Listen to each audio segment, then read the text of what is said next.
cœur de l'Afrique se trouve un pays aux belles montagnes, avec un peuple riche de culture. Le Burundi, avec une population de plus de 11 millions d'habitants sur une superficie de 27 834 km², il est entouré par la Tanzanie à l'est et au sud, la République démocratique du Congo à l'ouest et le Rwanda au nord.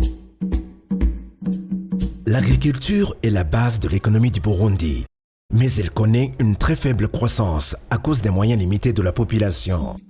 Pour remettre le pays sur la voie de transformation économique, le pays a mis en place des éléments institutionnels clés qui favorisent la diminution de la pauvreté. Il s'agit entre autres du projet d'appui aux filets sociaux Merangabandi, un projet appuyé par la Banque mondiale. Le projet d'appui aux filets sociaux Merangabandi a comme cible des ménages vulnérables parmi les plus démunis. Avec les transferts monétaires mensuels et réguliers, il a déjà permis aux bénéficiaires d'améliorer leurs conditions de vie. Ce projet, Merangabandi, est arrivé au moment opportun.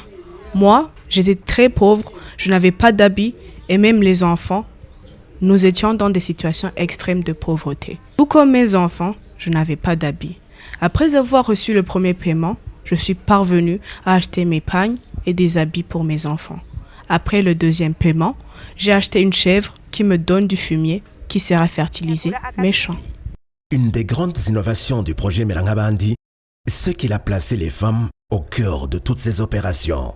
Ainsi, ce sont les femmes qui sont enregistrées dans le programme au nom du ménage en recevant une carte de bénéficiaire et un téléphone mobile. Avec les transferts monétaires mensuels et réguliers, le projet Merangabandi a permis à la femme d'avoir de l'espoir en subvenant à ses besoins primaires comme la nutrition, l'habillement, l'achat des semences et les engrais chimiques pour les activités agricoles, les cartes d'assurance maladie et la scolarité des enfants. Elle s'adonne également à certaines activités génératrices de revenus telles que le commerce, l'élevage des poules, des porcs et des chèvres, ce qui l'aide à renforcer son autonomie. Quand nous avons reçu le premier paiement, c'était pendant la saison des pluies. On a acheté à manger et nous avons acheté des cartes de santé et des habits pour nos enfants qui n'en avaient pas.